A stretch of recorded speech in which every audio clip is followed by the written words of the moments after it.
Hey guys, it's Mindful Morgan here, and today I wanted to talk about the 3 different types of depression I experience. So first of all, I'm sorry for this weird lighting angle. I'm probably right at the end of PMDD week and feeling really low, and for some reason shining this bright box light that I got for Christmas on me helps kind of give my mood a little boost. So, anyways, 3 types of depression I experience are bipolar disorder depression, premenstrual dysphoric disorder depression, and borderline personality disorder depression. And if you're thinking, well, that's ridiculous, all depressions are the same, you would be wrong. Sorry. Not all depressions are the same. Not all depressions were created equal. And this isn't to say that one is like worse than the other. This is just a comparison of differences, not like a ranking system of trying to say, oh, this depression is the worst depression. So I just want to clarify that before I start. That's something I like to call the oppression Olympics. When you're trying to see who has it worse, that's the oppression Olympics, when you're just trying to be the sickest and be the worst. So first let's talk about bipolar depression. So bipolar disorder is characterized by episodes of mania and depression. So depression's a pretty obvious factor to this one. And what bipolar depression to me feels like is like just kind of like this haze. Like it comes on slowly and it gets real hazy. Things don't seem clear. It's like the color is being drained out of everything slowly. Things start just generally getting messier as I totally lose motivation. It gets really hard to be in school because lack of motivation, lack of energy. It all just feels very bleak. But when I'm going through an episode, I know what it is, and I can kind of see the end, because I know bipolar is just like this pendulum that swings back and forth, and sometimes it's at the lowest point.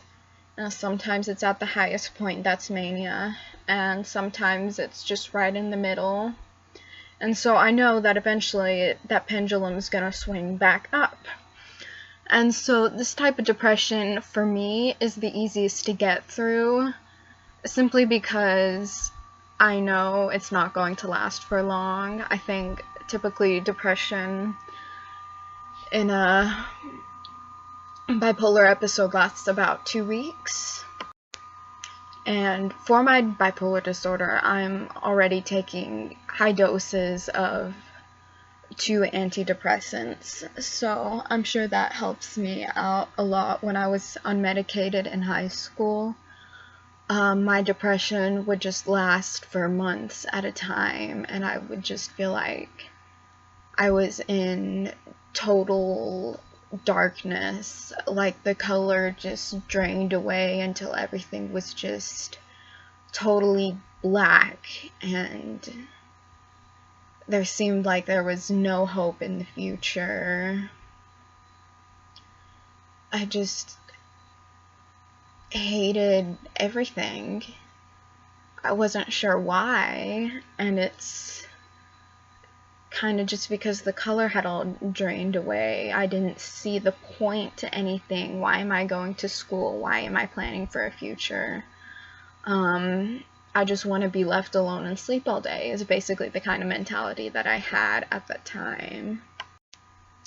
But now my depressive episodes are much easier to get through, thanks to my medication, and I think just the fact that, oh, I know I'm bipolar, I know that I'm on this pendulum, and, sorry, I accidentally stabbed myself in the foot today, so my foot kind of hurts.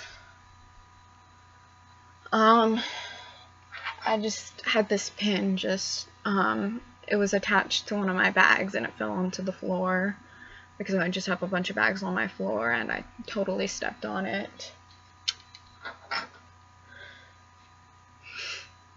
So yeah, that was a side tangent. Okay, so moving on, premenstrual dysphoric disorder depression. This, kind of, as opposed to the bipolar disorder, which kind of comes on slowly and kind of fades out slowly, this one comes on suddenly, it hits hard, it leaves me breathless, but as soon as my period comes, it's gone. It's completely lifted, and I'm free for the month. So, the way I see it, it's kind of like in the game Monopoly, if a card existed. Well, there is a card that exists. There's the go to jail, go directly to jail, do not pass go, do not collect $200 card. And it's like suddenly drawing that card and going to jail for like about a week before my period starts. And during this time, I'm moody, I'm anxious, so it's not just depression, it's depression mixed with anxiety and irritability and a whole lot of physical symptoms like stomach cramps and migraines. So it kind of feels like instead of the color draining from everything, the colors blurring, swirling together, getting faster and faster and faster until I can't keep up with it. I can't. So I just have to get a lot of rest and take like extra good care of myself during PMDD week. I am currently on vitamins trying to get it sorted out, hoping that I don't have to go on the pill because, long story short, my health insurance basically screwed us over and suddenly everything costs a lot more money and I already have 4 prescriptions. I don't want another one. And maybe I'll make a video and talk about my medication prescriptions another time. But basically, if I were to get medicated for this disorder, it would be a contraceptive, so a birth control pill. It would also make my cycle regular, which would be kind of nice, admittedly, because my cycle is really irregular. Sometimes I'll go 3 weeks, sometimes I'll go 5 weeks. Right now I'm definitely past 4 weeks, so I'm just kind of sitting there in jail, waiting, just every day it's like I roll the dice, and I don't get the, you have to get doubles to get out of jail, and that doesn't happen until my period starts. So my period starts, I get out of jail, basically. And then, so that just leaves borderline depression. Now this, personally for me, is the worst in my own experience, personally. I'm gonna make a video explaining side effects of anxiety too, because one of them is chronic back pain, so if I ever look like I'm in pain in my videos, I am. Okay, so borderline depression. So borderline is characterized by a type of black and white thinking called splitting. So these splits can happen on other people, where you suddenly see them as all bad or all good, but they can also happen on yourself. And so suddenly you can make a mistake and your whole view of yourself just flips and you see yourself as the worst person. I don't know, you just can't get past that one mistake. And I think this may also have contributed to my high school depression. I just didn't know it at the time. I think because of my bipolar disorder, it just kind of fed my borderline personality disorder. I saw myself as just lazy, incompetent, because of my anxiety, and just generally worthless, and this just kind of fed this negative image of myself. And now that, like, I know what I'm dealing with, and I'm medicated, when a split happens, it doesn't last for long. Maybe a few hours tops. At least a split on myself. A split on another person kind of depends on my ability to rein in my emotions and that person's ability to calm me down versus feeding into the splitting. And that can also relate to borderline depression too, because there's just suddenly so much anger and you feel like they never cared for me, they never loved me. Why don't they love me? And that's the big question with borderline splitting. It's, why don't you love me? And it's like a defense mechanism against being hurt.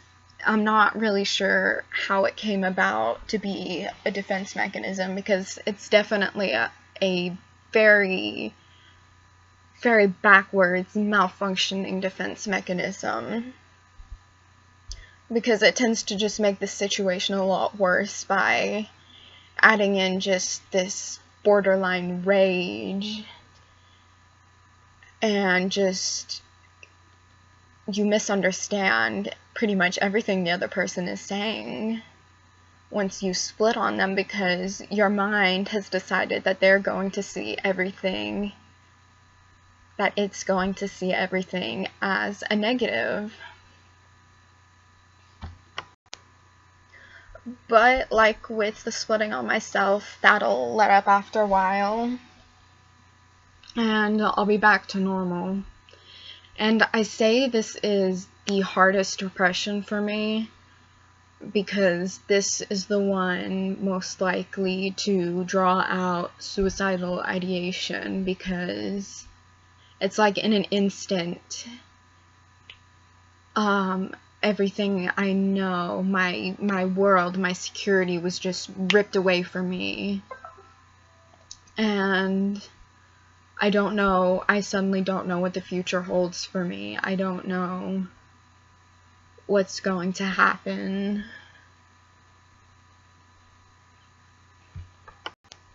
And it just basically feels like the whole world is falling apart. Like, the rug's been ripped out right from under my feet. The floor is crumbling. And it's just like falling and just spiraling out of control. And my girlfriend has described it as spiraling before, because she can tell when I'm going into one of these episodes.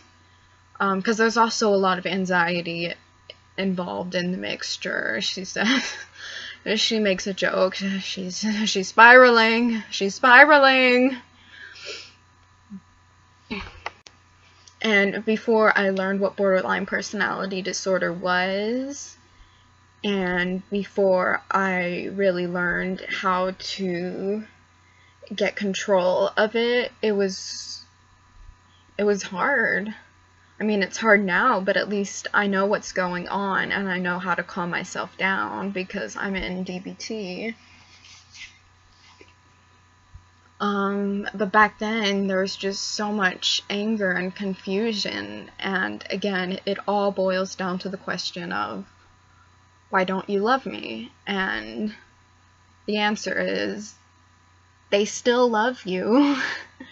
They just may have made a mistake or said something that you misinterpreted. They still love you. And when you're borderline in the middle of a borderline episode, you're just not sure of anything anymore. And that's why, for me at least, it is so rough. So thank you guys for watching. If you like this, give me a thumbs up. I do enjoy getting the thumbs ups. Yeah. It makes me feel like I'm being heard. If you have any questions, comments, concerns, leave them down in the comment section below. I've mentioned before, do not send me a direct message on YouTube because I cannot figure out how to answer them. So just don't do it. Don't do it. And if you're not subscribed, go ahead and hit that subscribe button for more mental health content, and check out some of my older videos. I talk a lot about anxiety, BPD, and bipolar disorder, both the depression and the mania sides of it. So thank you guys again for watching, and I will see you in my next video.